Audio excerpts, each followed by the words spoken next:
नमस्कार दोस्तों, आपका स्वागत है मेरे चैनल एलएम ट्यूटोरियल्स में। और मैं हूं आपके साथ नयन माहेश्वरी। तो जैसा कि आप सभी जानते हैं, एलएम ट्यूटोरियल्स पर स्पेशल रीड बैच युवाओं के लिए जारी है। और हम लोगों ने एक चैप्टर रीड बैच में कंप्लीट कर लिया है, जो कि है फ्रैक्शंस एंड डेसिमल्स, यानी कि भिन्न एवं दशमलव। वो पूरा हो चुका है। उसके प्रीवियस ईयर क्वेश्चंस का वीडियो भी आप लोगों ने आप लोग देख चुके हैं, और आई होप उसके क्वेश्चंस भी आप प्रैक्टिस कर रहे होंगे। तो आज हम रीड के बैच में हमारा जो सेकंड चैप्टर है, जो कि है प्रॉफिट लॉस, यानी कि लाभ हानि, उसे शुरू कर रहे हैं। प्रॉफिट लॉस में हम ये एक वीडियो जो है, ये इस वीडियो में हम लोग बात करेंगे प्रॉफिट एंड लॉस से रिलेटेड, लाभ और हानि से संबंधित जितनी भी शब्दावली है, जितनी भी टर्मिनोलॉजी है, जो भी टर्म्स, जो भी फॉर्मूले यूज होते हैं, उस बारे में हम लोग बात करेंगे। और अगले वीडियो से हम लोग इसके सवालों की बात करेंगे कि किस तरह के सवाल प्रॉफिट एंड लॉस में किस किस तरह के सवाल पूछे जाते हैं लाभ और हानि के। इस इस चैप्टर में टॉपिक्स कम है, टॉपिक्स तो हैं, मतलब टॉपिक इसमें जो कॉन्सेप्ट्स हैं वो सभी सवालों से ही समझ में आएंगे। तो इसमें सवाल ज़्यादा होंगे और समझाने का जो एक्सप्लेनेशन का जो अपना मैटर है वो कम होगा। समझाने की चीज़ें कम है और सवाल इसमें ज़्यादा हैं। सवालों की मदद से हम अलग अलग तथ्यों को, अलग अलग कॉन्सेप्ट्स को, अलग अलग फैक्ट्स को समझेंगे। लेकिन सवाल शुरू करने से पहले प्रॉफिट लॉस यानी कि लाभ हानि से रिलेटेड जितनी भी शब्दावली है, जितनी भी टर्मिनोलॉजी है और जितने भी फॉर्मूले हैं, उन्हें सबसे पहले हम आज के इस वीडियो में समझ लेते हैं। तो चलिए, बिना कोई देरी किए, बिना ज़्यादा वक्त गवाए, इस वीडियो की शुरुआत करते हैं और रीड बैच का सेकंड चैप्टर प्रॉफिट लॉस यानी कि लाभ और हानि, और अगर मैं जनरल भाषा में बोलूँ तो फायदा और नुकसान, उसे हम शुरू करते हैं। तो प्रॉफिट लॉस, लाभ और हानि, जैसा कि आप नाम से जानते हैं, ये हमारे कमर्शियल चीज़ों में यानी कि व्यापारिक गतिविधियों में ज़्यादा यूज होने वाली चीज़ है। व्यापारिक गतिविधियों में ज़्यादा यूज होने वाली चीज़ है लाभ और हानि। हम लोग बाजार जाते हैं, बाजार में कुछ भी खरीदने जाते हैं, या कोई दुकानदार कोई भी सामान बेचता है, बड़े बड़े सौदे होते हैं, बड़े बड़े डील्स होते हैं, वो सब इन्हीं दो चीज़ों को ध्यान में रख के किया जाता है, एक लाभ एक हानि। कोई भी व्यापार इन्हीं दो चीज़ों पर टिका होता है। अगर लाभ हो रहा है, प्रॉफिट हो रहा है, तो व्यापार आगे जाएगा, और अगर लॉस हो रहा है, हानि हो रही है, तो व्यापार पीछे जाएगा। अक्सर व्यापार किया किस लिए जाता है? प्रॉफिट यानी कि लाभ कमाने के लिए। कोई भी नहीं चाहता कि हानि हो। लेकिन हर व्यापार में, हर बिजनेस में एक हम लोग बजट बनाते हैं।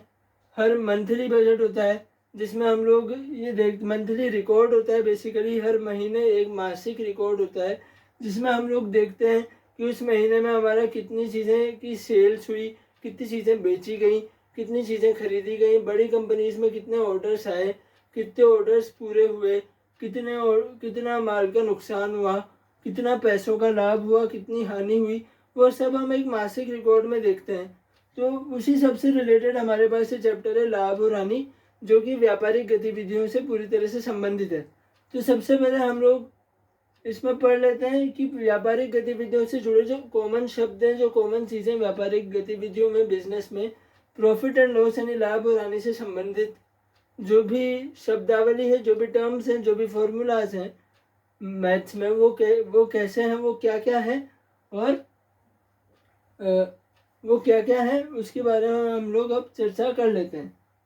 तो सबसे पहला जो टर्म इसमें हमारे पास है, सबसे पहली चीज जिसके बारे में हम लोग बात करने वाले हैं, वो है हमारे पास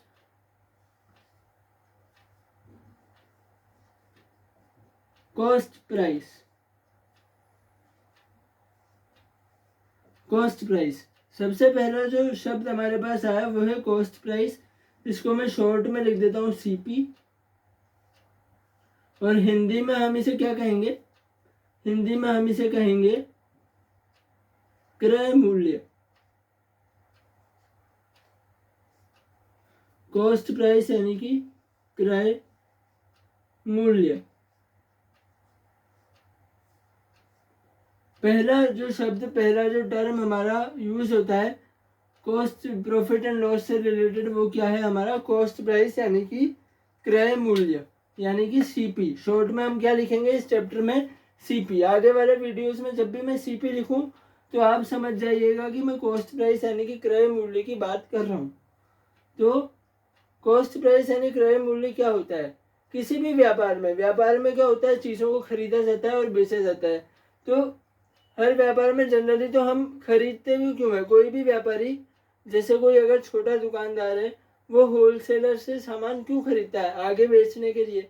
हम कोई भी चीज़ें खरीदते हैं, क्यों खरीदते हैं? आगे बेचने के लिए। तो जो क्रय मूल्य का मतलब क्या होता है कि कोई भी वस्तु अगर हम खरीद रहे हैं, जैसे मान लीजिए मैं अगर एक दुकानदार हूँ, तो मैं अगर आगे अपनी दुकान पर अगर सामान बेचने के लिए मैं कोई सामान आगे से मुझे भी किसी सप्लायर से मंगवाना पड़ेगा। कोई होलसेलर होगा जो मेरी दुकान पर मेरा माल भेजेगा। उसके बाद जो मेरी दुकान पर जो कस्टमर्स आएंगे, जो ग्राहक आएंगे, उनको मैं सामान बेचूंगा। तो जिस मूल्य पे, जिस कीमत पे, जिस प्राइस पे मैं आगे कोई भी रिटेलर, कोई भी छोटा दुकानदार एक बड़े दुकानदार से सामान लेता है, मतलब कोई भी छोटा दुकानदार, कोई भी रिटेलर एक होलसेलर से जिस प्राइस पे, जिस मूल्य पे, जिस कीमत पे सामान लेता है, जिस वस्तु को खरीदता है, वो मूल्य क्या कहलाता है? हमारा क्रय मूल्य यानी कि कॉस्ट प्राइस। तो क्या लिखेंगे हम? वह मूल्य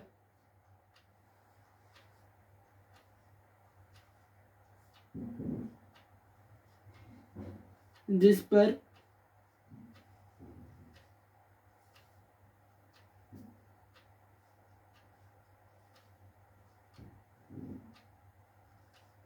किसी वस्तु को, जिस पर किसी वस्तु को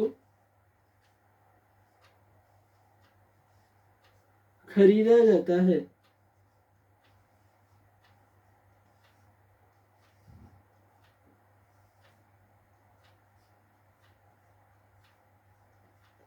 खरीदा जाता है।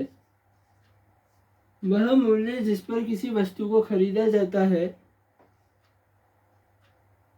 उसे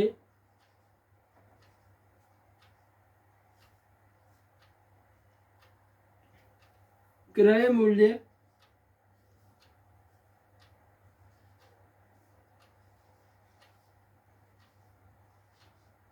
यानी कि कॉस्ट प्राइस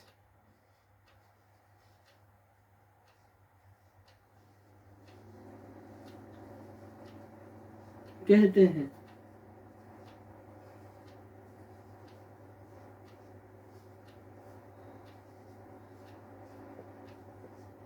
वह मूल्य जिस पर किसी वस्तु को खरीदा जाता है उसे हम क्या कहते हैं? क्रय मूल्य यानी कॉस्ट प्राइस। हम अगर मान लो मैं ग्राहक बन के किसी दुकान पे भी जाऊं, तो किसी दुकान से अगर मैं कोई सामान खरीद रहा हूं, तो किस मूल्य पर मैं वो सामान खरीदूंगा, वो मूल्य क्या होगा मेरे लिए? क्या होगा मेरे लिए? तो वो मूल्य क्या होगा, वो कीमत क्या होगी? वो मेरे लिए क्रय मूल्य यानी कि कॉस्ट प्राइस होगा।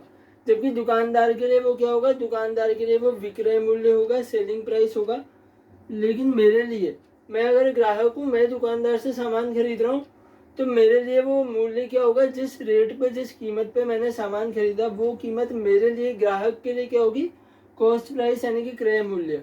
इसी तरह दुकानदार, कोई छोटा दुकानदार अपना सामान बेचने के लिए पहले अगर कंपनी से सामान मंगवा रहा है, तो कंपनी से या किसी होलसेलर से वो सामान मंगवा रहा है, तो वो छोटा दुकानदार उस कंपनी से जिस जिस मूल्य पर, जिस कीमत पर उस सामान को खरीदेगा, उस चीज को खरीदेगा, उसे हम क्या कहेंगे? क्रय मूल्य यानी कि कॉस्ट प्राइस। आसान सी लैंग्वेज है, वो मूल्य जिस पर किसी वस्तु को खरीदा जाता है उसे हम क्या कहते हैं? क्रय मूल्य यानी कि कॉस्ट प्राइस कहते हैं।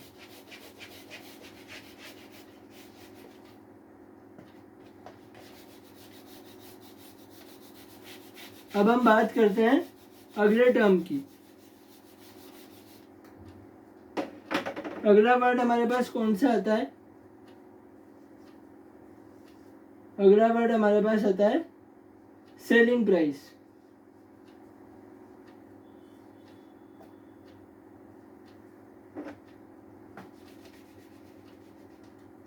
अगला वर्ड आता है सेलिंग प्राइस।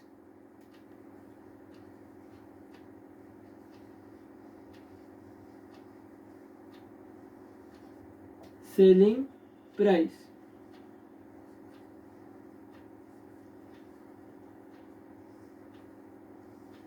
शॉर्ट में मैं इसको क्या लिख दूंगा, शॉर्ट में मैं इसको लिख दूंगा SP, शॉर्ट में क्या लिख दूंगा SP, और इसको हिंदी में हम क्या कहेंगे, विक्रय मूल्य। कॉस्ट प्राइस को तो क्या कहा था हमने, क्रय मूल्य, मतलब खरीदने वाली कीमत को तो हमने क्या कहा था, विक्रय मूल्य, और बेचने वाली कीमत को हम क्या बोलेंगे, विक्रय मूल्य। सेलिंग प्राइस SP या फिर विक्रय मूल्य। तो अब सेलिंग प्राइस यानी SP यानी कि विक्रय मूल्य क्या है, तो कॉस्ट प्राइस तो क्या था, जिस मूल्य पर हम किसी वस्तु को खरीदते हैं। सेलिंग प्राइस क्या है, जिस मूल्य पर हम किसी वस्तु को बेचते हैं, जिस कीमत पर हम किसी वस्तु को बेचते हैं वो प्राइस, वो मूल्य हमारा क्या कहलाएगा, सेलिंग प्राइस कहलाएगा, यानी कि विक्रय मूल्य कहलाएगा। क्या बोला मैंने अभी, वह मूल्य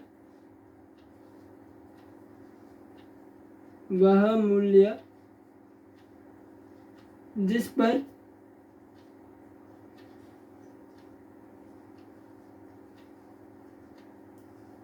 किसी वस्तु को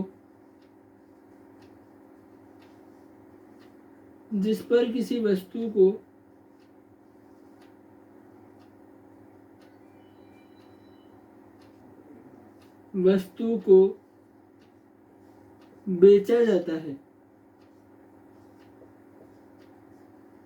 वह मूल्य जिस पर किसी वस्तु को बेचा जाता है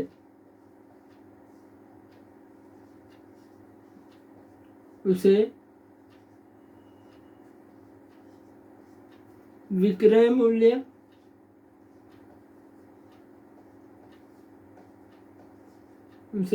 मूल्य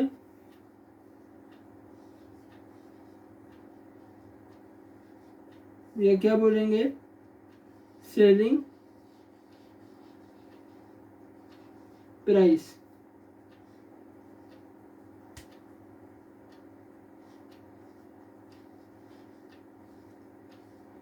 उसे विक्रय मूल्य या सेलिंग प्राइस कहते हैं।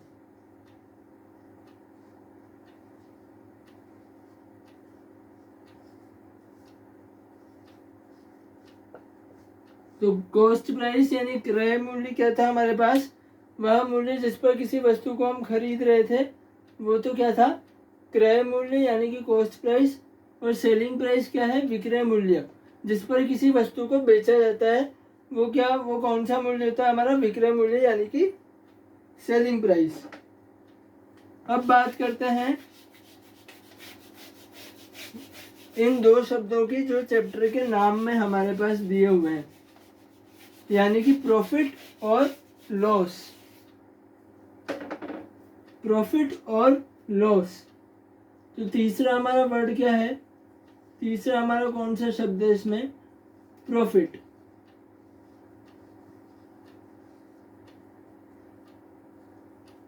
प्रॉफिट यानी लाभ।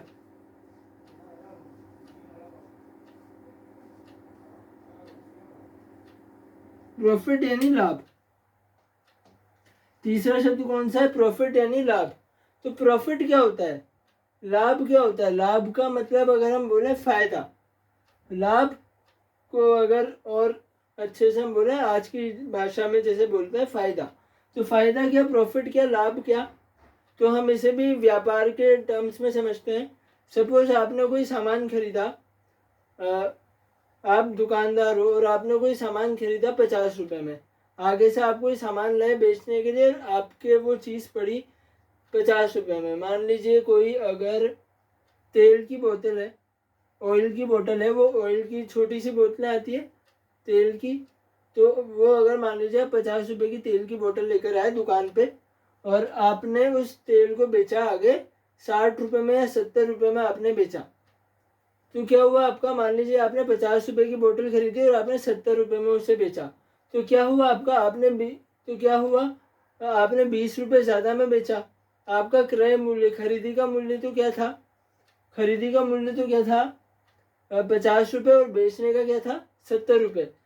तो खरीदने का मूल्य कम और बेचने का मूल्य ज़्यादा, बेचने का मूल्य ज़्यादा। खरीदा आपने कितने में, खरीदा 50 रुपये में। ये हमारा कॉस्ट प्राइस क्या है, सीपी। हमारा क्रय मूल्य यानी सीपी यानी कॉस्ट प्राइस क्या है, 50 रुपये। और बेचा कितने में, एसपी क्या है, बेचा कितने में, 70 रुपये में। तो कितने का हमने लाभ कमाया, कितने का हमने, कितने ज़्यादा रुपए में हमने बेचा, +20। मैं रुपए भी लिख देता हूँ यहाँ पर। तो हमने 20 रुपये ज़्यादा में बेचा। तो ये 20 रुपये हमारा क्या है, ये 20 रुपये हमारा क्या है, ये हमारा लाभ हो गया। क्या हो गया, ये हमारा लाभ हो गया यानी कि प्रॉफिट हो गया। तो आप इसी से समझ सकते हो प्रॉफिट में क्या है। मैं अगर पूरी डेफिनेशन ना भी लिखूं, आप इस छोटे से डायग्राम को देख के समझ सकते हो कि क्या हो रहा है यहाँ पर। ये हमारा सीपी यानी कॉस्ट प्राइस यानी खरीदने का मूल्य। हमने कोई भी चीज़ 50 रुपये में खरीदी और उसको हमने बेचा कैसे, एसपी यानी कि उसकी जो सेलिंग प्राइस है यानी कि उसका जो विक्रय मूल्य है वो क्या है, 70 रुपये। खरीदा 50 रुपये में, बेचा 70 रुपये में। कितने रुपए ज़्यादा में बेचा हमने, 20 रुपये ज़्यादा में बेचा। तो 20 रुपये हमारा क्या हो गया, लाभ। मतलब कहने का मतलब ये है कि जब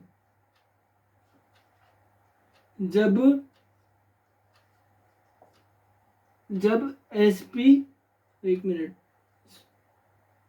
जब एसपी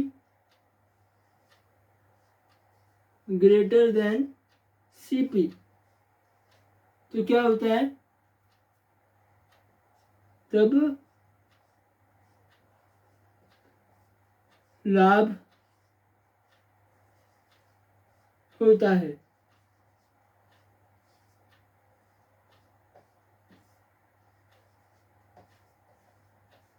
बहुत सीधी सी भाषा में मैंने लिखा है, जब एसपी ग्रेटर देन सीपी तब लाभ होता है। मतलब हम लोगों ने अभी पढ़ा, एसपी मतलब क्या, सेलिंग प्राइस। एसपी मतलब क्या, सेलिंग प्राइस यानी कि विक्रय मूल्य यानी कि बेचने का मूल्य। ग्रेटर देन सीपी, ये कौन सा मूल्य है, ये है हमारे पास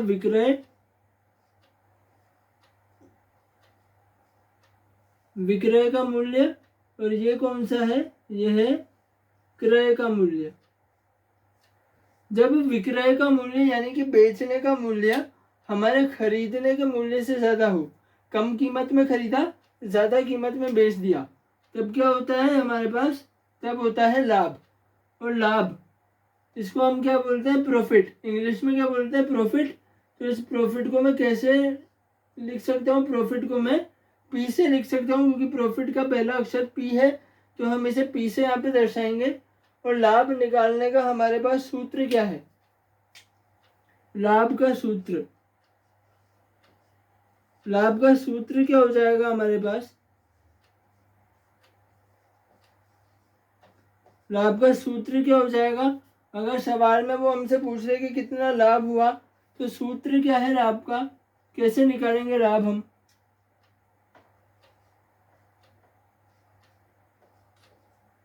तो लाभ क्या हो जाएगा, प्रॉफिट को मैं यहाँ पे पी लिख रहा हूँ, प्रॉफिट को मैं यहाँ पे क्या लिख रहा हूँ, पी। तो पी बराबर, पी है प्रॉफिट, यहाँ पर पी मैंने दर्शा रखा है प्रॉफिट को। तो पी बराबर क्या हो जाएगा, S P greater than C P. यहाँ पर आपको दिख रहा है विक्रय मूल्य क्रय मूल्य से ज़्यादा है, तो विक्रय मूल्य यानी कि बेचने का मूल्य S P minus C P, विक्रय मूल्य माइनस क्रय मूल्य। ये विक्रय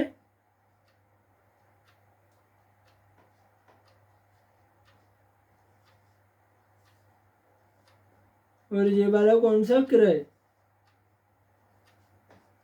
तो विक्रय मूल्य यानी कि बेचने का मूल्य माइनस खरीदने का मूल्य, क्योंकि बेचने का मूल्य इसमें खरीदने के मूल्य से ज़्यादा होता है। 50 रुपये में खरीदा, 70 में बेचा। तो प्रॉफिट हम कैसे निकालेंगे, लाभ कैसे निकालेंगे, विक्रय का मूल्य माइनस क्रय का मूल्य। इस केस में क्या हो जाएगा, विक्रय मूल्य कितना, 70 रुपये, 70 माइनस क्रय मूल्य, खरीदने का मूल्य कितना, 50 रुपये। 70 माइनस 50 कितना आ जाएगा, 20 रुपये हमारा क्या आ जाएगा, ये 20 रुपये हमारे पास क्या है, ये हमारे पास है लाभ। क्या है, लाभ, यानी कि प्रॉफिट। तो आई होप आप प्रॉफिट समझ गए होंगे। प्रॉफिट क्या है, जब एसपी ग्रेटर देन सीपी, मतलब selling price greater than cost price, विक्रय मूल्य क्रय मूल्य से ज्यादा हो। तो लाभ की हमने बात कर ली। लगे हाथ हम लोग बात कर लेते हैं कि अगर यही लाभ, अभी तो हम लोगों ने रुपए में निकाला था कि कितने रुपए का लाभ हुआ, अगर यही लाभ वो पूछ ले प्रतिशत में, अगर यही लाभ वो पूछ ले हमसे प्रतिशत में,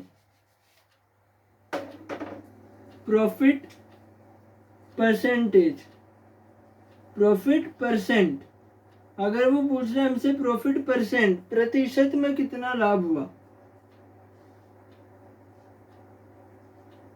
लाभ प्रतिशत,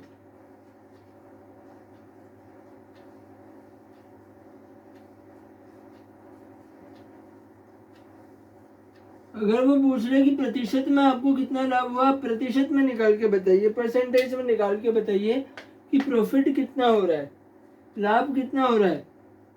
तो अभी तो हमने क्या निकाला था, अभी तो नॉर्मली निकाला था, 50 रुपये में खरीदा, 70 रुपये में बेचा, तो 20 रुपये का क्या हुआ, लाभ हुआ।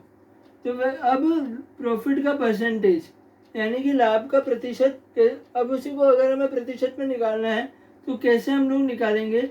प्रॉफिट को हमने पी लिखा था यहाँ पे, प्रॉफिट परसेंटेज को मैं कैसे दर्शाऊंगा, कैसे डिनोट करूंगा, प्रॉफिट परसेंटेज को मैं पी परसेंट से डिनोट करता हूँ। ठीक है, पी परसेंट का मतलब क्या हो गया, प्रॉफिट परसेंट।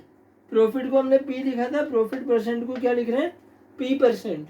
इसका मैं आपको डायरेक्ट सूत्र बता रहा हूँ, डायरेक्ट फॉर्मूला बता रहा हूँ। क्या होता है, लाभ प्रतिशत यानी कि प्रॉफिट परसेंटेज का फॉर्मूला क्या है, पी परसेंट इक्वल टू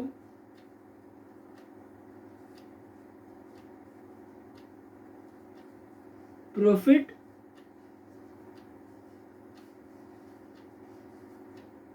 यानी कि लाभ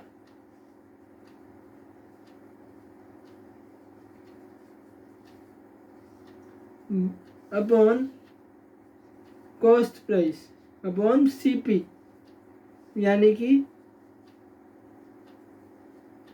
क्रय मूल्य।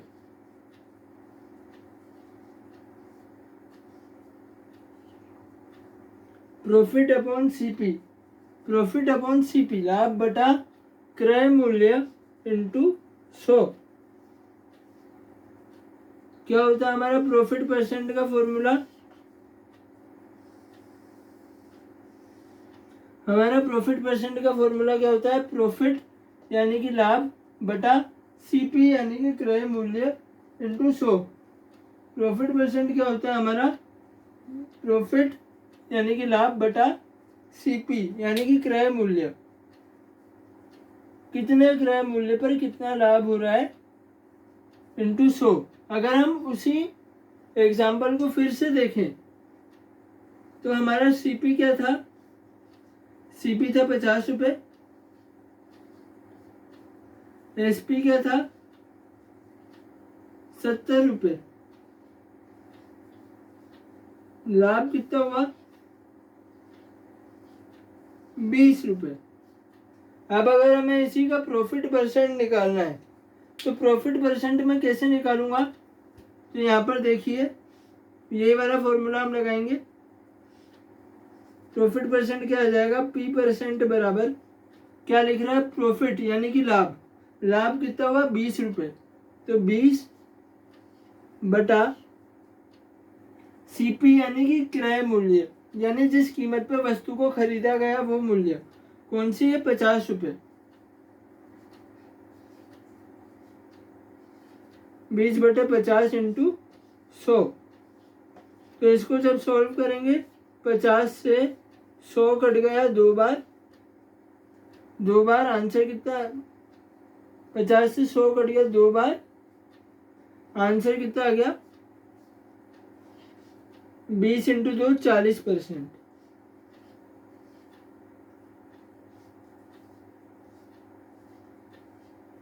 ये क्या हो गया हमारे पास प्रॉफिट परसेंट। रुपए में तो कितना लाभ हो रहा था, हमने कोई चीज 50 रुपए में खरीदी और 70 रुपए में बेच दी, तो कितना प्रॉफिट हो रहा था, 20 रुपए का प्रॉफिट हो रहा था। अब अगर वो सवाल में हमसे पूछ दे कि इसमें बताइए कितना प्रतिशत लाभ हुआ, कितने परसेंट प्रॉफिट हुआ, तो कैसे निकालेंगे, प्रॉफिट अपॉन कॉस्ट प्राइस, लाभ बटा क्रय मूल्य इंटू 100। याद रखना लाभ बटा विक्रय मूल्य मत कर देना, प्रॉफिट बटा सेलिंग प्राइस मत कर देना। बेचने की प्राइस तो बाद में ना, बेचा तो हमने बाद में। शुरुआती जो हमारा प्रॉफिट होता है, जो हमारा लाभ होता है, वो खरीदने की मूल्य पे ही तो होता है। 50 रुपए में हमने खरीदा, 50 रुपए से ज्यादा में तो बेचेंगे, बेचने की कीमत से ज्यादा में थोड़ी बेचेंगे, खरीदने की कीमत से ज्यादा में बेचेंगे। तो हमेशा यहाँ पे कौन सा आएगा, क्रय मूल्य। यहाँ पे सेलिंग प्राइस मत कर देना, एसपी मत कर देना, हमेशा क्या आएगा, सीपी यानी कॉस्ट प्राइस यानी क्रय मूल्य। तो प्रॉफिट परसेंट क्या होगा, प्रॉफिट बटा सीपी इंटू 100। यहाँ पे 20 रुपए का लाभ हुआ, तो प्रॉफिट परसेंट कैसे निकाला हमने, प्रॉफिट कितना था 20 रुपए, 20 बटा 50, 50 क्या था हमारा कॉस्ट प्राइस सीपी, 50 रुपए इंटू 100। परसेंटेज निकालने के लिए हमेशा 100 से गुणा करना पड़ता है, तो इंटू 100 कितना आ गया, 40% आ गया। अब प्रॉफिट हम लोगों ने समझ लिया है, अब हम समझते हैं, प्रॉफिट हमारा हो गया, अब समझते हैं लॉस के बारे में, यानी कि हानि के बारे में। अगर प्रॉफिट आपको समझ में आ चुका है कि कैसे निकाला जाता है, तो लॉस भी आ जाएगा, क्योंकि उसका बिल्कुल अपोजिट कॉन्सेप्ट है, बिल्कुल उल्टा कॉन्सेप्ट है।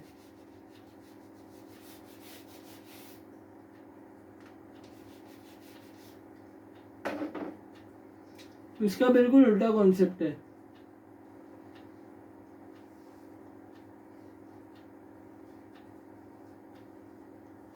लॉस यानी कि हानि।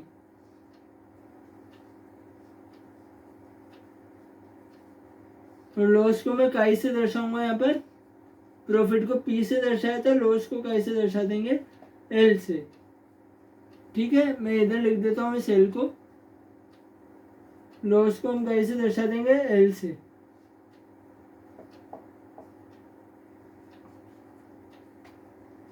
तो लॉस क्या होता है, हानि क्या होता है। अभी तो हमने लाभ पढ़ा, लाभ में क्या होता है, किसी कीमत पे हमने वस्तु को खरीदा और उससे ज्यादा कीमत पे हमने बेच दिया। हानि में क्या होगा कि मान लीजिए, मैं वही एग्जांपल लेता हूँ, 1 मिनट रुकना, मैं वही एग्जांपल लेता हूँ।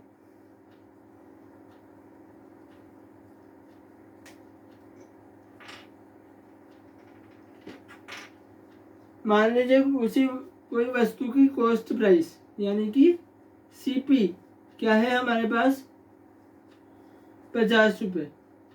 ठीक है, हमने पहले तो क्या किया था, हमने इसको 70 रुपए में बेच दिया।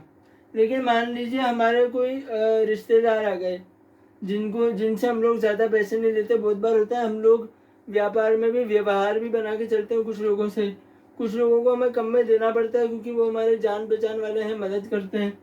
तो जैसे हम, कोई ऐसा आ गया, कोई पहचान वाला है, कोई परिवार वाला ही ले गया, तो कॉस्ट प्राइस 50 रुपए है, और हमने कोई परिवार वाले या कोई अच्छे पहचान वाले किसी अच्छे दोस्त को अगर हमने कम 50 रुपए से भी कम में दे दिया, मान लीजिए कोई चीज, मान लीजिए अगर मैं दुकानदार हूँ, मैं कोई चीज 50 रुपए में खरीद के लाया, और मेरा कोई बहुत ही अच्छा दोस्त दुकान पे आया और उसने मुझसे वो चीज मांगी, और मैंने दोस्ती निभाने के लिए उसको 50 रुपए वाली वो चीज मात्र 30 रुपए में दे दी। कितने में दे दी, 30 रुपए में दे दी। मैं नॉर्मली तो 70 रुपए में प्रॉफिट में बेच रहा था, लेकिन व्यवहार निभाने के लिए, दोस्ती निभाने के लिए मैंने 50 रुपए की वो चीज 30 रुपए में बेच दी। तो क्या हुआ, यहाँ पर कितने रुपए कम हुए, भाई 20 रुपए कम हुए। कितने हुए, 20 रुपए कम हुए। तो अब इसको हम क्या बोलेंगे, ये क्या है हमारा अब लॉस यानी कि हानि।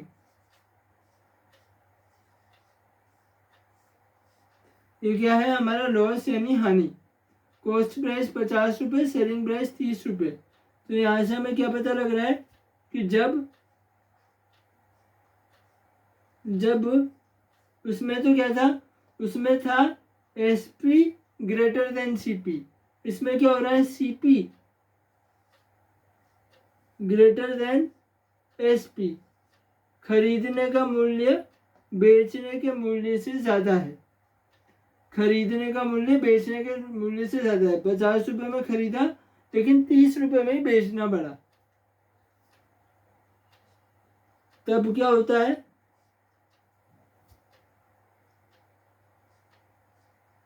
तब लॉस होता है।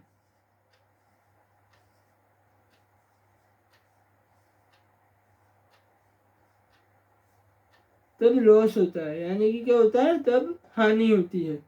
जब CP ग्रेटर देन SP, जब कॉस्ट प्राइस सेलिंग प्राइस से ज़्यादा हो, जब क्रय मूल्य विक्रय मूल्य से ज़्यादा हो, तब क्या होता है, लॉस होता है, यानी कि हानि होती है। ठीक है। जब cost price greater than selling price, जब सेलिंग प्राइस ज़्यादा हो, जब बेचने का मूल्य ज़्यादा हो, तब तो क्या होगा, लाभ होगा, प्रॉफिट होगा। और जब खरीदने का मूल्य ज़्यादा हो, बेचने का मूल्य कम हो, तो क्या होगा, लॉस होगा, यानी कि हानि होगी, यानी नुकसान होगा। तो आई होप आप लोग लॉस समझ गए होंगे, बहुत इजी चीज़ है। तो अब लॉस क्योंकि हमने पढ़ लिया है, अब इसमें हमारा लॉस कितना हुआ, लॉस का हम सूत्र भी देख लेते हैं। हमने सूत्र नहीं लिखा है यहाँ पर। तो लॉस यानी कि हानि का सूत्र, हानि का सूत्र क्या है यहाँ पर लॉस का, L बराबर, लॉस को मैं L से दर्शा रहा हूँ यहाँ पर, L बराबर CP बड़ा है, खरीदने का क्रय मूल्य ज़्यादा है, क्रय मूल्य ज़्यादा है तो CP माइनस SP। प्रॉफिट में क्या था, प्रॉफिट में क्या था, हमारा सेलिंग प्राइस ज़्यादा था तो SP माइनस CP हो रहा था। यहाँ पे कॉस्ट प्राइस ज़्यादा है, क्रय मूल्य ज़्यादा है तो CP माइनस SP। यहाँ इस वाले में अप्लाई कर लेते हैं तो लॉस कितना हुआ, हमारा CP कितना है, 50 रुपये, माइनस SP कितना है, 30 रुपये, तो कितना आ गया,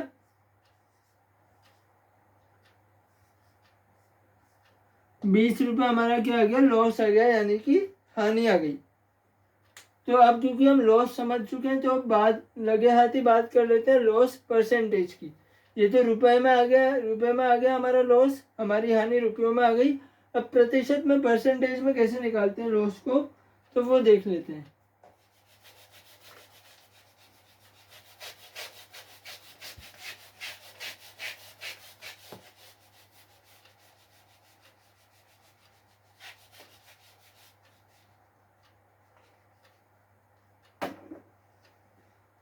लॉस हमने पढ़ लिया, अब बात करते हैं लॉस परसेंट की।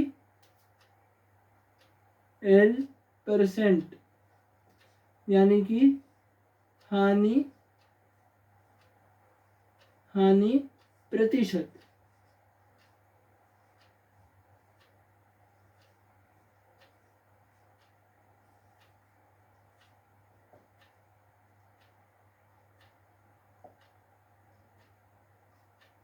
हानि प्रतिशत, लॉस परसेंट।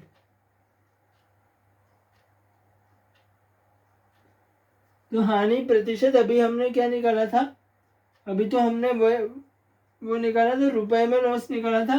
अब परसेंट में कैसे निकालेंगे, तो इसका सूत्र परसेंट में क्या होगा, परसेंट में सूत्र क्या होगा, L% इक्वल टू L% यानी loss percent equal to loss हानि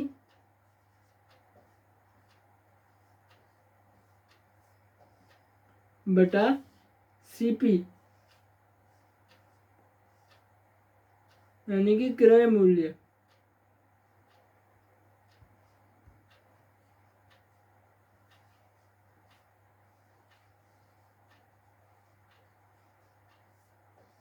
इंटू 100। लॉस हानि बटा सीपी यानी कि क्रय मूल्य इंटू 100।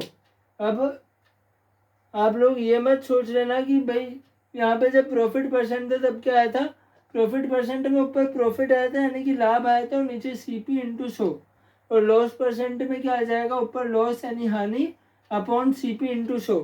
अब आप लोग ये मत कर देना कि चलो प्रॉफिट में तो हमारा सीपी कम था, क्रय मूल्य कम था इससे नीचे सीपी आया, इसमें हानि प्रतिशत में तो हमारा विक्रय मूल्य कम है, एसपी कम है तो नीचे एसपी आएगा। ऐसे मत कर देना।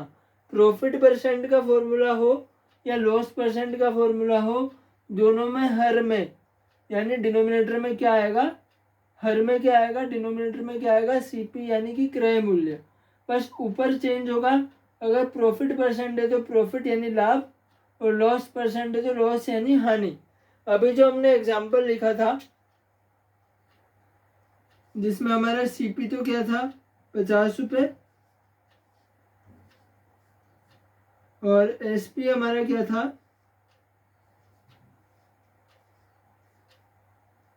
30 रुपये था। एसपी हमारा 30 रुपये था, 20 रुपये नहीं था। और इसमें हमें हानि कितनी हो रही थी, 20 रुपये की हानि हो रही थी, 20 रुपये का लॉस हो रहा था। अब इसी को अगर हम लॉस परसेंट में निकालें, ये हमारा लॉस परसेंट का फॉर्मूला, अगर इसी में हम लॉस परसेंट निकालेंगे कितने प्रतिशत हानि हुई है, तो चलिए निकालते हैं। एल परसेंट बराबर वही 20 रुपये की हानि हुई, उसमें भी 20 रुपये का लाभ था, इसमें 20 रुपये की हानि है तो सेम ही आएगा। 20 बटा क्रय मूल्य वही है 50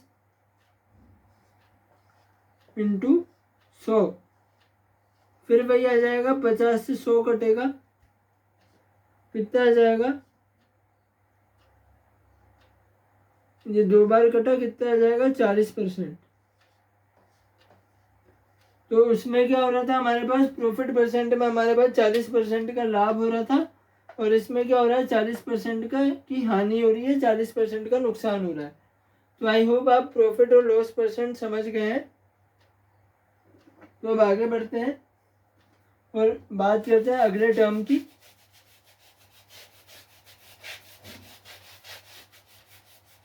अभी इस वीडियो में हम सारे टर्म्स, सारी शब्दावली समझ लेते हैं ताकि फिर सवालों का ही काम रह जाएगा। अगला जो वीडियो होगा उससे हम सवाल शुरू करेंगे कि जितने भी तरह के सवाल इसमें पूछे गए या पूछे जाते हैं एग्जाम्स में, उसके ऊपर मैं कुछ वीडियोस बनाऊंगा जिसमें आपको अच्छे अच्छे सवाल कराऊंगा। तो अब हम बात करते हैं आगे। हमारा जो अगला टॉपिक है वो क्या है, एक बार मैं देख लूँ। हाँ, हमारा अगला जो टर्म है, अगला जो वर्ड है वो क्या है, हम लोगों ने कॉस्ट प्राइस की बात कर ली, सेलिंग प्राइस की बात कर ली। अब हम बात करेंगे मार्क्ड प्राइस की। इसकी बात करेंगे मार्क्ड प्राइस की। इसको शॉर्ट में क्या लिख दूं मैं, MP. Marked price, marked price को हिंदी में हम क्या कहेंगे, अंकित मूल्य।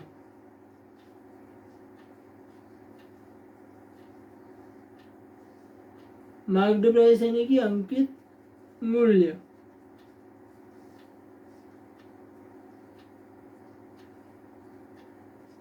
अब मार्क्ड प्राइस यानी कि अंकित मूल्य क्या होता है, तो हम लोग जब भी कोई वस्तु खरीदते हैं, कोई भी सामान खरीदते हैं, आप अक्सर देखते होंगे हर सामान पर एक एमआरपी लिखी होती है। हमने यहाँ पे एमपी लिखा हुआ है पर असल में उस पर क्या लिखी होती है, एमआरपी। हर वस्तु पर क्या लिखी होती है, एमआरपी।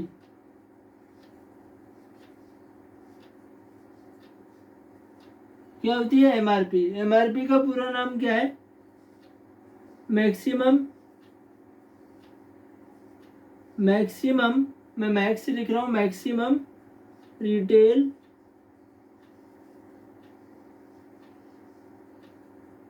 प्राइस।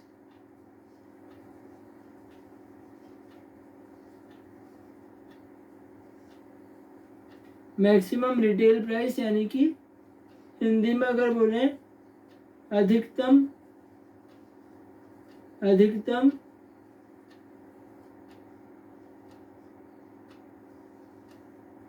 अधिकतम खुदरा मूल्य, अधिकतम खुदरा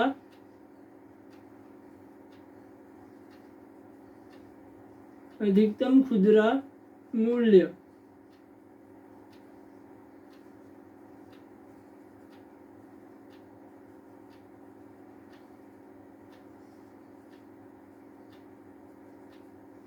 अधिकतम खुदरा मूल्य, ठीक है। हर वस्तु हर चीज जो भी हम बाजार से खरीदते हैं उस पर हमारे पास एक एमआरपी लिखी होती है, एक मैक्सिमम रिटेल प्राइस यानी कि अधिकतम खुदरा मूल्य लिखा होता है। वो प्राइस क्यों छापी जाती है? किसी भी प्रोडक्ट पे, किसी भी सामान पे उस कीमत को लिखने का मतलब ये होता है कि जब भी उस वस्तु का हम लेन देन करेंगे, या तो हम उसे खरीदेंगे या हम उसे बेचेंगे, तो उस मूल्य से ज़्यादा कीमत पर, उस कीमत से ज़्यादा कीमत पर हम उसे नहीं खरीद या बेच सकते। हम उस चीज़ का लेन देन उस कीमत से ज़्यादा कीमत पर नहीं कर सकते। मतलब अगर कोई चीज़ पर एमआरपी 50 रुपये लिखी है तो हम उसे एमआरपी अगर 50 है, अधिकतम खुदरा मूल्य उसका 50 है, तो 50 रुपये से ज़्यादा में ना तो हम उसे बेचेंगे, ना ही हम उसे किसी से 50 रुपये से ज़्यादा में खरीद सकते हैं। और अगर कोई ऐसा करता है कि एमआरपी 50 रुपये लिखी हुई है और उससे ज़्यादा कीमत पे बेच रहा है, तो आप लोग, तो इस देश के अंदर कानून है कि आप लोग उस पर जो कंज्यूमर कोर्ट, जो उपभोक्ता न्यायालय, उपभोक्ता मामले के जो न्यायालय, जो कंज्यूमर कोर्ट्स खुली हुई है देश में, वहाँ पे जाके आप उस दुकानदार के खिलाफ, उस कंपनी के खिलाफ जाके कंप्लेंट कर सकते हैं। आपकी कंप्लेंट सही पाई गई तो सज़ा के भी अच्छे प्रावधान वहाँ पर हैं, जिसमें आपको जुर्माना भी मिल सकता है। वो दुकानदार या वो कंपनी आपको जुर्माना देने के लिए भी फोर्स की जाएगी उनकी बदौलत, क्योंकि आप सही हो, क्योंकि उसने एमआरपी से ज़्यादा मूल्य में बेचा। तो ये एक कानूनन अपराध भी है। जितनी एमआरपी लिखी है, जितना अधिकतम खुदरा मूल्य उस सामान पे जितना लिखा हुआ है, उससे ज़्यादा में ना आप उस चीज़ को खरीद सकते हो, ना आप उस चीज़ को आगे बेच सकते हो। तो इसी एमआरपी को हम यहाँ प्रॉफिट लॉस यानी कि लाभ और हानि में किस नाम से पढ़ेंगे? मार्क्ड प्राइस यानी कि अंकित मूल्य के नाम से। मार्क्ड प्राइस यानी कि अंकित मूल्य के नाम से। तो मार्क्ड प्राइस बहुत सिंपल है। मार्क्ड प्राइस क्या होता है? मार्क्ड प्राइस और एमआरपी एक ही चीज है। किसी वस्तु पर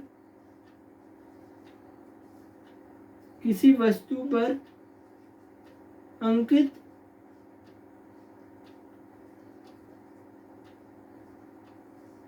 मूल्य, किसी वस्तु पर अंकित मूल्य, जो कीमत उस चीज के अंदर लिखी हुई है, यानी कि जो एमआरपी लिखी हुई है। आप लोग सोच रहे होंगे कि एमआरपी में एम और पी तो मार्क्ड प्राइस हो गया, आर क्या होता है, लेकिन याद रखना कि ये मार्क्ड प्राइस अलग है और एमआरपी की जो फुल फॉर्म है, इसका जो फुल फॉर्म है वो अलग है। एमआरपी की फुल फॉर्म क्या है? Maximum retail price. Maximum retail price, अधिकतम खुदरा मूल्य। तो किसी वस्तु पर अंकित मूल्य हमारा क्या है? हमारा मार्क्ड प्राइस यानी कि एमपी। क्या है? एमपी यानी कि मार्क्ड प्राइस यानी कि अंकित मूल्य होता है। मैंने यहाँ पे एमपी से लिखा, मैं अंकित मूल्य यहाँ पर लिख चुका हूँ। किसी वस्तु पर अंकित मूल्य होता है। अगर ऐसा लिखता तो कंफ्यूजन हो जाती, सही नहीं लगता। इससे मैंने यहाँ पे क्या लिख दिया? एमपी यानी कि मार्क्ड प्राइस होता है। तो मार्क्ड प्राइस क्या है? किसी भी वस्तु पर अंकित मूल्य जो किसी चीज पर लिखी हुई है। तो अब बात करते हैं अगले टर्म की।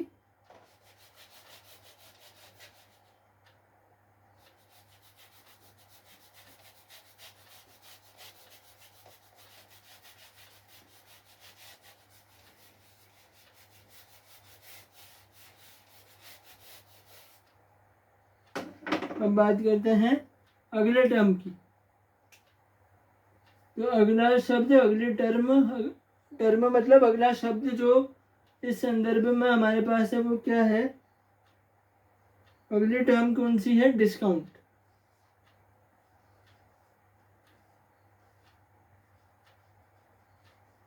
डिस्काउंट यानी कि हिंदी में क्या बोलेंगे, छूट। और छूट की जगह पर हम लोग यहाँ पर कह सकते हैं, बहुत से लोग इसको बोलते हैं बट्टा। क्या बोलते हैं, बट्टा। बहुत सी जगहों पर ये शब्द भी चलता है, बट्टा।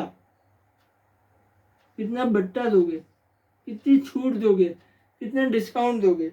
डिस्काउंट आपने बहुत सारी जगहों पर देखा होगा, दुकानदार क्या करते हैं, जैसे कि किसी के पास बहुत ज़्यादा, मान लीजिए कोई कपड़ों की दुकान है, बहुत ज़्यादा वहाँ पर स्टॉक भर गया, बहुत ज़्यादा सामान वहाँ पर इकट्ठा हो गया और उसका वो सामान बिक नहीं रहा है, वो वहाँ पर रखा हुआ है, बिक नहीं रहा है, तो वो क्या करेगा, वो अपनी दुकान पर, जैसे नॉर्मली क्या करेगा, वो दुकान पर एक सेल का बोर्ड लगा देगा। सेल यानी कि 50% ऑफ, 50% डिस्काउंट, 60% डिस्काउंट, 70% डिस्काउंट। तो डिस्काउंट में क्या करता है, वो छूट देता है, मतलब कि जितनी कीमत होती है उससे कम कीमत में वो बेचता है। इससे उसको नुकसान तो होता है, लेकिन उसका क्या है, जो माल भरा होता है, जो स्टॉक भरा होता है ना, वो निकल जाता है उसका। ये सेल लगाने का, डिस्काउंट लगाने का, इसमें क्या मकसद रहता है कि जो उनके पास जो पुराना माल रहता है वो निकल जाए, ताकि वो आगे ज़रूरत के आधार पे क्या है, नया सामान ला सके। बहुत से लोग डिस्काउंट के लिए क्या करते हैं, सेल लगाते हैं पुराने स्टॉक को क्लियर करने के लिए, और डिस्काउंट पे यानी कि थोड़ी सी कीमत की छूट पे अपने सामान को बेच देते हैं। जिसमें भी जो बेसिकली जो लेडीज़ होती हैं, उनको अगर पता चल जाए कि कहीं पे सेल लगी है, कहीं पर डिस्काउंट, अगर उनको ये शब्द सुनाई दे जाए कि इस चीज़ पर, इस सामान पर यहाँ पर डिस्काउंट मिल रहा है, अगर उनको ज़रूरत नहीं भी होगी ना, तो भी वो जाएंगी दुकान पे और जाके कि एक बार प्राइस तो देख के आते हैं, अगर सस्ता है तो लेने में क्या हर्ज है, कभी ना कभी तो काम आ ही जाएगा। ये सोच के वो लोग, लेडीज़ तो स्पेशली डिस्काउंट का बोर्ड दिखानी और छूट सुनते ही 50% डिस्काउंट, 50% पे सेल, ये सुनते ही सीधे दुकान में जाती हैं और कुछ ना कुछ, भले किसी उस चीज़ की उन्हें ज़रूरत नहीं होगी, वो जाके देखेंगी या कि कोई भी एक चीज़ पसंद करेंगी। जैसे अगर मान लीजिए साड़ी की दुकान है, लेडीज़ के कपड़ों की दुकान है, वहाँ पे सेल लग गई, तो जाएंगी, कोई भी साड़ी, भले घर में हज़ारों साड़ियाँ हों, भले घर में हज़ारों साड़ियाँ हों, फिर भी जाके एक दो साड़ियाँ वहाँ पर पसंद करेंगी, और भले उसमें 1 घंटा लगे, 2 घंटे लगे, चॉइस तो उनकी बहुत एडवांस होती है, तो भले उसमें 1 घंटा लगे या 2 घंटे लगे या 3 घंटे लगे, वहाँ पे जाके एक दो साड़ियाँ पसंद करके उनसे पूछेंगे कि कितने में दिया। अब अगर वो जो दुकानदार है वो ईमानदारी से डिस्काउंट भी दे रहा हो ना, अगर वो 50% डिस्काउंट में भी बेच रहा हो, आधी रेट भी बताए, तो भी लेडीज़ की तो आदत होती है कि वो और कम करवाती हैं। एक दो बार ट्राई करेंगी, अगर सामने वाले को सच में, अगर, अब सामने वाला दुकानदार भी क्या होता है, ज़्यादा समझदार होता है, ज़्यादा शातिर होता है, अगर वो सच में ईमानदारी से आधी रेट पे दे रहा है, तो वो मना कर देगा कि इससे कम मैं नहीं करूँगा, क्योंकि वो पहले से ही नुकसान में उठा रहा है। पर अगर वो क्या करता है, अगर सपोज उसको बस स्टॉक क्लियर करना है, बहुत से दुकानदार क्या करते हैं, स्टॉक क्लियर करने के लिए, जैसे कि 1500 रुपये की उसके पास कोई साड़ी है, तो 1500 रुपये की साड़ी को अब कोई लेडीज़ उसके पास खरीदारी करने आई, शॉपिंग करने आई, 50% सेल का बोर्ड देख के अंदर आई, तो 1500 रुपये की साड़ी अगर उसने, वो लेडी ने वो पसंद कर ली, तो वो लोग क्या करते हैं कि जैसे 1500 रुपये की साड़ी है, लेडीज़ ने पूछा कितने की है, तो वो कहेंगे कि 2000 रुपये की है और अभी मैं डिस्काउंट में इसको 1500 में दे दूँगा।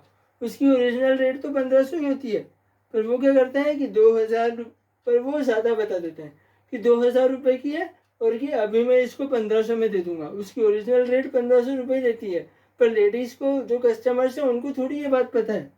अच्छा, वैसे मैं महिलाओं का बहुत सम्मान करता हूँ, अगर कोई महिला भी देख रही है तो बुरा ना माने, पर ये चीज़ जनरली ऑब्जर्व की गई है, ये नॉर्मल सी ऑब्जर्वेशन है, ये मैं किसी एक के लिए नहीं भूल रहा हूँ, ये नॉर्मल सी ऑब्जर्वेशन है, तो कोई लेडी इस बात का बुरा ना माने कि ये हमारी बुराई कर रहा है। अगर कोई लेडीज़, कोई गर्ल्स इस वीडियो को देख रही है तो प्लीज़ बुरा ना माने, बट ये चीज़ देखी गई है, ये चीज़ होती है दुकानों पे, और लेडीज़ को भी समझनी चाहिए कि बहुत बार ऐसा होता है कि दुकानदार ज़्यादा बता देता है और ओरिजिनल रेट पे आपको बेच देता है। 1500 रुपये की चीज़ है, उसके 2000 रुपये माल बता के और अभी बोल देगा कि अभी सेल है तो अभी मैं 1500 में दे रहा हूँ, तो बहुत सी लेडीज़ तो क्या अगर चालाक हैं तो बहुत सी तो उसमें भी कम करा लेंगी।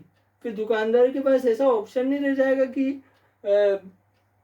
दुकानदार के पास ऑप्शन नहीं रहेगा, तो वो कम कर देगा तुरंत प्रभाव से। वो इतना परेशान हो जाएगा, वो लेडी उसको इतना परेशान कर देगी कि उसको और कम करना ही पड़ेगा। पर बहुत सी लेडीज़ तो 2000 रुपये की साड़ी 1500 में मिल रही है, ये सोच के खुश हो जाती है और 1500 रुपये दे के निकल जाती है। तो ये डिस्काउंट, ये जो सेल है ना, इससे ज़्यादातर तो बचना ही चाहिए, क्योंकि जनरली यही होता है कि 1500 रुपये की कोई चीज़ है, उसको 2000 रुपये का बता के वो बोल देंगे कि आपको सेल में 1500 में मिल रही है, वो 1500 में दे देंगे। मैं फिर से बता दूँ कि किसी भी लेडी का यहाँ पर डिसरेस्पेक्ट करना, अपमान करना मेरा कोई इंटेंशन नहीं है। ये मैं जनरली एक नॉर्मल सी बात बता रहा हूँ जो हमारी लाइफ में होता है। तो कोई भी लड़की, कोई भी लेडीज अगर इस वीडियो को देख रही है तो वो बुरा ना माने। तो बात है, अभी हम वापस से टॉपिक पे आते हैं। जो डिस्काउंट हो गया, डिस्काउंट यानी कि छूट यानी कि बट्टा, आप समझ ही गए होंगे बात से कि क्या होता है। हमारी जो एमआरपी है, अभी अभी हमने बात की थी एमआरपी की, यानी कि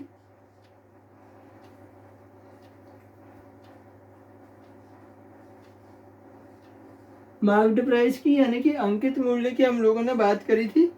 एमआरपी क्या था हमारे पास, जो उस चीज़ पे, किसी भी चीज़ पर अंकित मूल्य है, इस एमआरपी में से थोड़ा सा डिस्काउंट, डिस्काउंट को मैं यहाँ पे डी से दर्शा रहा हूँ, इस एमआरपी में से थोड़ा सा मूल्य, थोड़ा सा मूल्य हमने क्या कर दिया, कम कर दिया। थोड़ा सा मूल्य कम कर दिया मतलब कि जो हमारा विक्रय मूल्य है, जो हमारा सेलिंग प्राइस है, जो हमारा सेलिंग प्राइस है,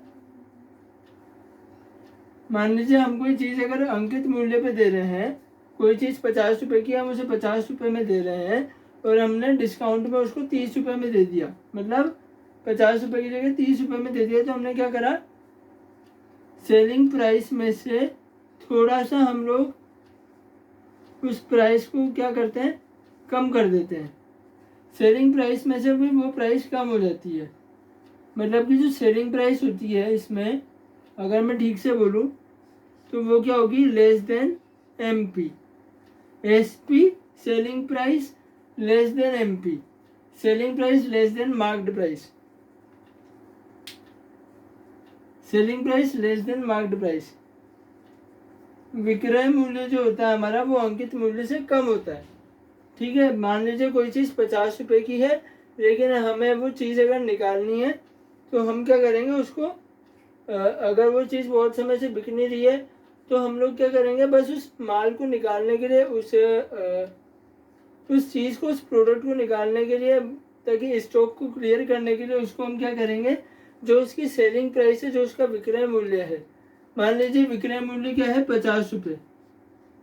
मुझे कोई चीज़ बेचनी है, वो 50 रुपये की है और वो 50 रुपये में बिक नहीं रही है, तो मैं क्या करूँगा, वो बहुत समय से रखी हुई है वो चीज़ मेरे पास, तो मैं क्या करूँगा, बस उसका स्टॉक क्लियर करने के लिए, ताकि मैं किसी तरह से उसे बेच सकूँ, मैं क्या करूँगा, उस पर थोड़ा सा डिस्काउंट दे दूँगा। मतलब कि उस 50 रुपये की चीज़ को मैं कितने में बेच दूँगा, मान लीजिए 30 रुपये में मैं बेच दूँगा।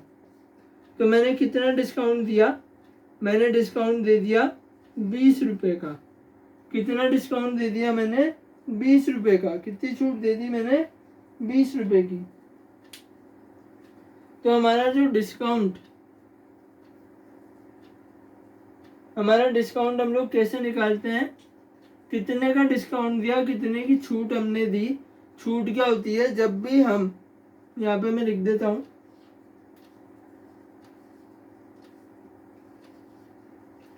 जब हमारा एसपी, एसपी यानी विक्रय मूल्य, एमपी से यानी कि अंकित मूल्य से, मार्क्ड प्राइस से, समझ जाइएगा, ये एसपी और एमपी में लिख रहा हूँ, आप लोग समझ जाइएगा। एसपी मतलब सेलिंग प्राइस, एमपी मतलब मार्क्ड प्राइस यानी अंकित प्राइस, एमपी से कम होता है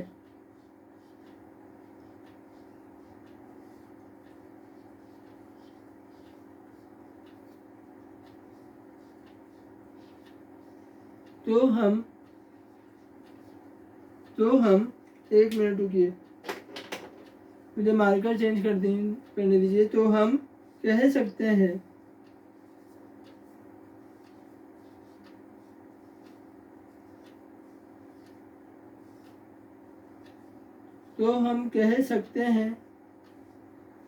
कि उस वस्तु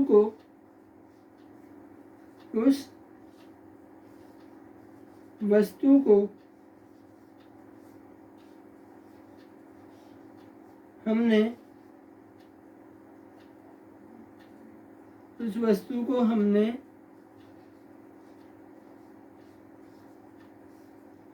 छूट पर दिया है।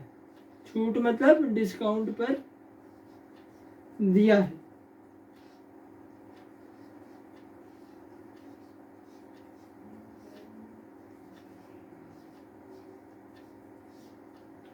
जब हमारा सेलिंग प्राइस यानी कि विक्रय मूल्य हमारे एमपी से यानी कि अंकित मूल्य से कम है।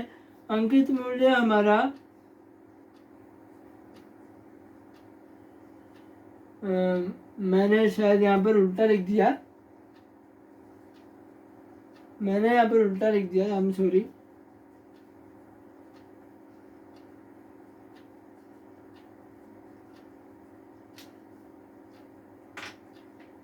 सेलिंग प्राइस जिसमें हमने बेचा वो कितना है, 30 रुपये। और अंकित मूल्य हमारा क्या था, अंकित मूल्य 50 रुपये था। उल्टा लिखा ही आ गया।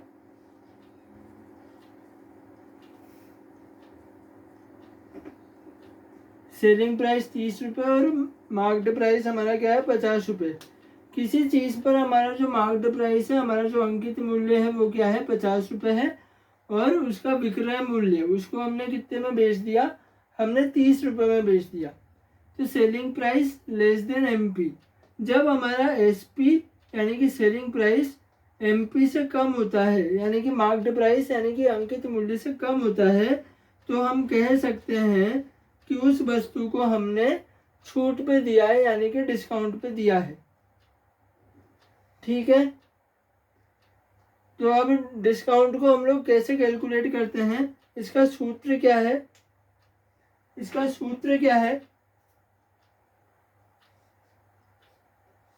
सूत्र क्या हो जाएगा डिस्काउंट का। डिस्काउंट को मैं लिख रहा हूँ डी से। डी बराबर M P minus S P. D बराबर M P minus S P. ठीक है। डी बराबर M P minus S P. अंकित मूल्य माइनस विक्रय मूल्य, marked price minus selling price.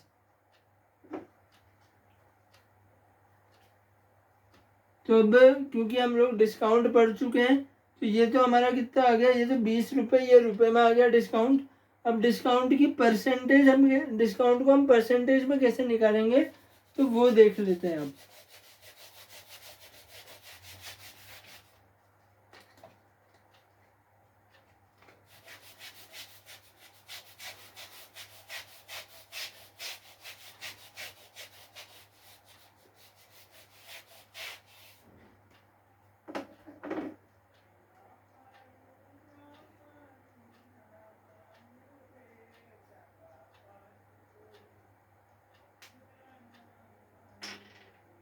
अब हम क्या देखेंगे,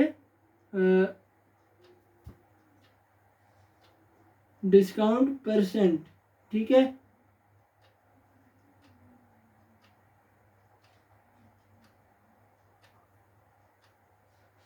मैं यहाँ नीचे लिख देता हूँ, रुकिए मार्कर चेंज करना पड़ेगा।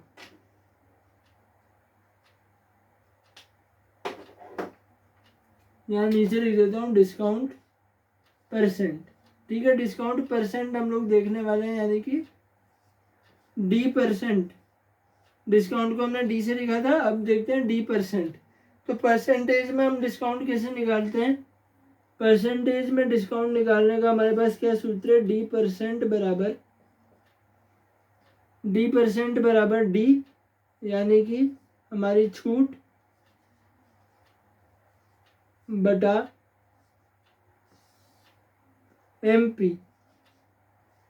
प्रॉफिट लॉस में क्या आता था, हमारा कॉस्ट प्राइस आता था, डिस्काउंट में क्या आएगा, मार्क्ड प्राइस यानी कि अंकित मूल्य।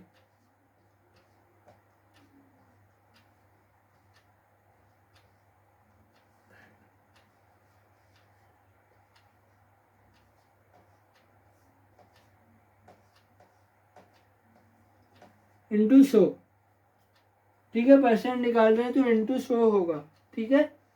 तो डिस्काउंट परसेंट कैसे निकालते हैं, डी डिस्काउंट यानी छूट बटा एमपी यानी कि अंकित मूल्य इंटू 100, ठीक है। अभी जैसे मैंने वो एग्जांपल लिया था तो उसमें हमारा मार्क्ड प्राइस तो था कितना, मान लीजिए मार्क्ड प्राइस में ले लेता हूँ 70 रुपये और सेलिंग प्राइस में ले लेता हूँ 30 रुपये, 30 रुपये नहीं 35 रुपये, ठीक है, 35 रुपये ले लेते हैं सेलिंग प्राइस। 70 रुपये की चीज हमने 35 रुपये में बेच दी, कितना हुआ, कितना डिस्काउंट हो गया, डी कितना हुआ हमारा 35 रुपये डिस्काउंट, ठीक है, 35 रुपये डिस्काउंट। परसेंटेज कैसे निकालेंगे, तो डी परसेंट बराबर डिस्काउंट कितना आया 35 रुपये,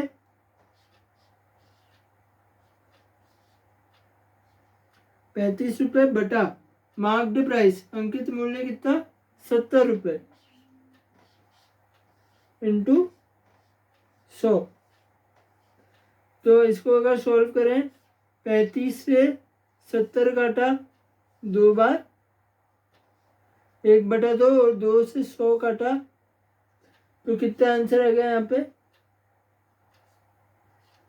50%। कितना आ जाएगा 50%, ये 2 से 100 50 बार काटा, आंसर कितना आ गया 50% आ गया।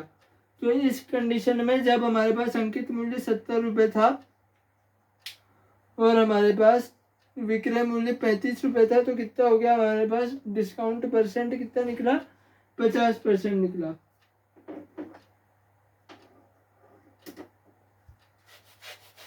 अब हम लोग, मैं आपको फटाफट से जो इसके फॉर्मूले हैं इस चैप्टर में, जो हमारे टर्म्स हैं, जो प्रॉफिट लॉस यानी कि लाभ और हानि से संबंधित जो भी हमारी शब्दावली है वो खत्म हो चुकी है, वो समाप्त हो चुकी है, सभी शब्द हम पढ़ चुके हैं, सभी जो भी इससे रिलेटेड चीज़ें। लेकिन अब मैं आपको दो कुछ इम्पोर्टेंट फॉर्मूले बता रहा हूँ यहाँ पर, दो फॉर्मूले मैं यहाँ पे लिख रहा हूँ।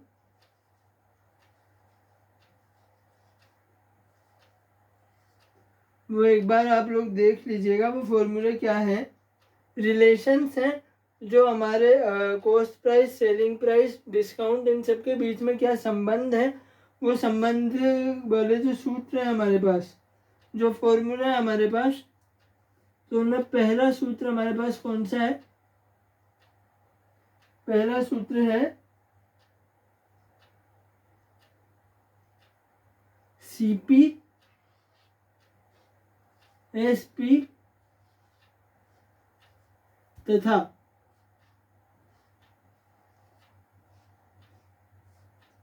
प्रॉफिट परसेंट, पी परसेंट लिख रहा हूं मैं, प्रॉफिट परसेंट या एल परसेंट, लॉस परसेंट में सीपीएसपी तथा पी परसेंट या एल परसेंट में संबंध।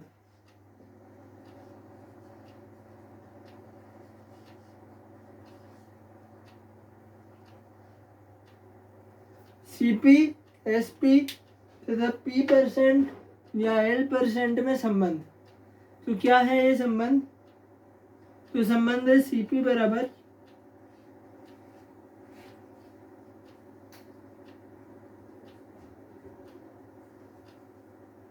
Hundred into SP,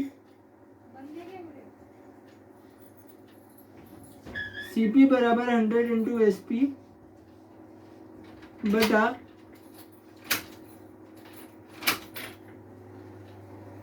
100 plus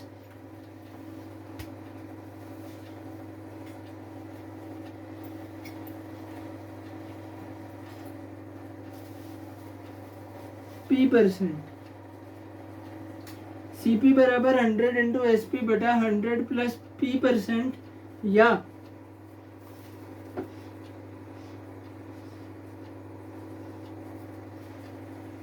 CP बराबर, इनकी थोड़ी सी खत्म होने आई है,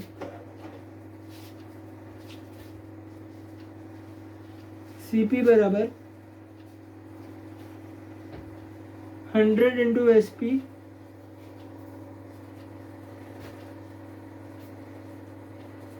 बटा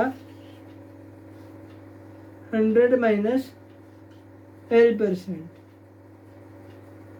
CP बराबर 100 इंटू SP बटा 100 प्लस P% या CP बराबर 100 इंटू SP बटा 100 माइनस L%। ये एक संबंध है, एक रिलेशन है इनमें, जो आपको नॉर्मली याद रखने हैं।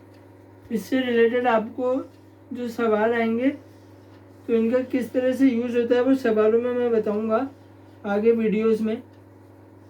तो ये एक इम्पोर्टेंट रिलेशन है, इस रिलेशन को आप नोट करके रखिएगा। इनके आगे जब हम सवाल करेंगे तो ये कैसे यूज होते हैं वो मैं आपको आगे बताऊंगा। तो भी आज के लिए हम इस वीडियो में इतना ही पढ़ते हैं। सभी टर्मिनोलॉजी, प्रॉफिट और लॉस यानी लाभ और हानि से रिलेटेड जितने भी शब्द थे वो सब हमने इस वीडियो में देखे। किस शब्द का क्या मतलब है, सारे सूत्र, सारे फॉर्मूलाज हमने देखे। अब हम आगे अगले वीडियो से इसके क्या क्या सवाल आते हैं, किस तरह से सवाल आते हैं, किस किस टाइप के, कई अलग अलग प्रकार के सवाल आते हैं पेपर्स में, तो वो सवाल हम अगले वीडियो से शुरू करेंगे। आपको बहुत ही अच्छे अच्छे क्वेश्चंस मैं कराने वाला हूँ अगले वीडियो से। तो अभी आज के लिए तो वीडियो में बस इतना ही। अब मिलते हैं अगले वीडियो में। आप लोग प्रैक्टिस करते रहिएगा और कोई भी डाउट अगर इस वीडियो में हो तो उसे आप कमेंट सेक्शन में ज़रूर लिखिएगा। आपके डाउट को अगले वीडियो में सॉल्व किया जाएगा। तो आज के लिए वीडियो में बस इतना ही। मिलते हैं अगले वीडियो में। नमस्कार।